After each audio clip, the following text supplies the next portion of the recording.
പറന്നു പരന്നു വരുന്നുണ്ട് പിറന്ന നാളിൻ്റെ കഥകൾ. പ്രിയ DCL കൂട്ടുകാരെ, അന്ന് രാത്രിയിലാണ് ആശുപത്രിയിലേക്ക് പോയത്. പ്രകാശിൽ നിന്ന് തങ്കമണി വരെ പലര് ചേർന്ന് കട്ടിലിൽ അമ്മയെ ചുമന്നു കൊണ്ടുപോയി. തങ്കമണിയിൽ നിന്നും കാൽവരി മൗണ്ടിലേക്ക് ജീപ്പിലാണ് കൊണ്ടുപോകുന്നത്. അപ്പോഴുണ്ട് പെരുമഴ. വഴി ഇന്നത്തെ പോലെയൊന്നുമല്ല, വെറും ചെമ്മണ്ണ് പാത. മഴ പെയ്യുമ്പോൾ ചെളി കുടഞ്ഞ മൺപാതയിലൂടെ ജീപ്പ് കയറ്റം കയറാൻ കൂടെ വന്നവർ ജീപ്പിൽ നിന്നിറങ്ങി തള്ളും.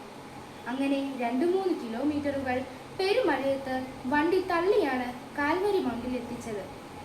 അവിടെ നിന്ന് കട്ടപ്പന സെന്റ് ജോൺസ് മിഷൻ ആശുപത്രിയിലേക്ക് പറന്നു. അവിടെ എത്തിയപ്പോഴേക്കും അമ്മച്ചിക്ക് പ്രഷർ കൂടി ശരീരം കോച്ചിപ്പോയി. 2 മണിക്കൂർ കൊണ്ട് മുണ്ടക്കയം മെഡിക്കൽ ട്രസ്റ്റ് ഹോസ്പിറ്റലിൽ എത്തിച്ചാൽ ചിലപ്പോൾ അമ്മയും കുഞ്ഞും മരിക്കില്ല. പിന്നെ ദൈവം തമ്പുരാനെ എന്ന് വിളിച്ചൊരു പോക്കാണ്. അന്ന് KK റോഡ് ഇന്നത്തെ പോലെയല്ല. വളവും തിരിവും കുണ്ടും കുഴിയുമാണ്. വീതി തീരെ കുറവും. അങ്ങനെ പറന്നു പോകുമ്പോൾ അമ്മയുടെ ബോധം പോയി. എല്ലാവരും ജീപ്പിലിരുന്ന് നിലവിളിച്ചു, കൊന്ത ചൊല്ലി പ്രാർത്ഥിച്ചു. ഒരു വളവ് തിരിഞ്ഞപ്പോൾ അതാ ഒരു വലിയ പാണ്ടിലോറി വലിയ തടികളുമായി ഇഴഞ്ഞിഴഞ്ഞു നീങ്ങുന്നു. ജീപ്പിന് ഓവർടേക്ക് ചെയ്യാനുമാവുന്നില്ല. ആകെ ടെൻഷൻ, കൂട്ടക്കരച്ചിൽ. കുറെ കഴിഞ്ഞാണ് ഒരു കയറിപ്പോകാൻ പറ്റിയത്. അങ്ങനെ ഒരു തരത്തിൽ മുണ്ടക്കയത്തെത്തി. അവസാനം ഓപ്പറേഷൻ കൂടാത്ത പ്രസവം.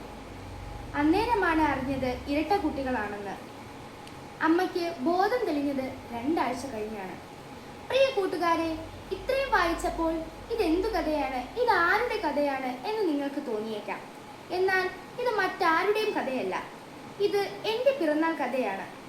ഓർമ്മ വെച്ച കാലം മുതൽ ഏതാണ്ട് കഴിഞ്ഞ 50-ലേറെ വർഷങ്ങളായി ഞങ്ങളുടെ അച്ചാച്ചനും അമ്മച്ചിയും എല്ലാ പിറന്നാൾ ദിനത്തിലും ഞങ്ങളോട് പറഞ്ഞിരുന്ന പിറന്ന നാളിൻ്റെ കഥയാണിത്.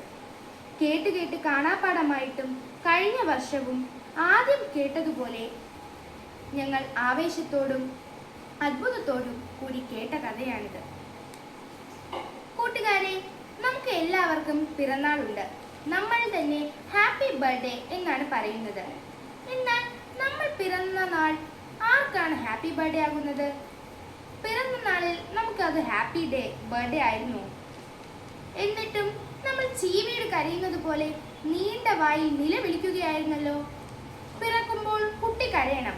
കരഞ്ഞില്ലെങ്കിൽ ആരോഗ്യ പ്രശ്നം ഉണ്ടാകാൻ സാധ്യതയുമുണ്ട്. നമ്മൾ പിറന്ന ദിനം നമ്മുടെ അച്ഛനും അമ്മയ്ക്കും ഹാപ്പി ബർത്ത്ഡേ ആയിരുന്നു.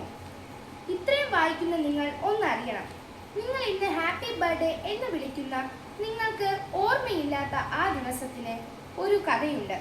ചിലപ്പോൾ നിങ്ങളുടെ പപ്പയും മമ്മിയും നിങ്ങളോട് പറഞ്ഞിട്ടുണ്ടാവും. ചിലപ്പോൾ നിങ്ങൾ കേട്ടിട്ട് പോലും ഉണ്ടാകില്ല. നിങ്ങളുടെ ജീവൻ സുരക്ഷിതമായിരിക്കാൻ, നിങ്ങളുടെ ജീവിതം സന്തോഷഭരിതമാക്കാൻ നിങ്ങൾ അറിയാതെ മാതാപിതാക്കളും മറ്റുള്ളവരും ഏറ്റെടുത്ത കണക്കില്ലാത്ത കഷ്ടപ്പാടുകളുടെ ഓർമ്മയാണ് നമ്മൾ പലരും ഹാപ്പി ബർത്ത്ഡേ എന്ന് വിളിക്കുന്നത്. വളരുമ്പോൾ നമ്മൾ പിറവി നൽകിയവരെ മറന്നേക്കാം. എന്നാൽ അവർ മറക്കില്ല. നമ്മുടെ പിറവിക്കും നമ്മൾ അറിവിനും സുബോധത്തിനും മുമ്പ് കാട്ടിക്കൂട്ടിയ അസഹനീയമായ സകല വിക്രിയകളും അവർ ഒരിക്കലും മറക്കില്ല. ഇന്ന് അച്ചാച്ചൻ മരിച്ചതിന് ശേഷമുള്ള ആദ്യത്തെ പിറന്നാളിലും 1ാമത്തെ ഹാപ്പി ബർത്ത്ഡേയുടെ ഓർമ്മകൾ പറന്നു വരുന്നുണ്ട്. ഈ ദിനത്തിലെ കാറ്റലകളിൽ പോലും മുഴങ്ങുന്നത് ആ ശബ്ദം. നിങ്ങളുടെ ജനനത്തിൻ്റെയും ജീവിതത്തിൻ്റെയും കഥകൾ ഇന്നു തന്നെ ചോദിച്ചറിയാൻ തുടങ്ങുക. അത് കേൾക്കാൻ സമയം കൊടുക്കുക. അപ്പോൾ നിങ്ങൾ അറിയും നിങ്ങൾ എങ്ങനെ ഇന്നത്തെ നിങ്ങളായെന്ന്. ആ അറിവാണ് മക്കളെ ജീവിതത്തിൻ്റെ നിറവ്. ആശംസകളോടെ സ്വന്തം കൊച്ചേട്ടൻ.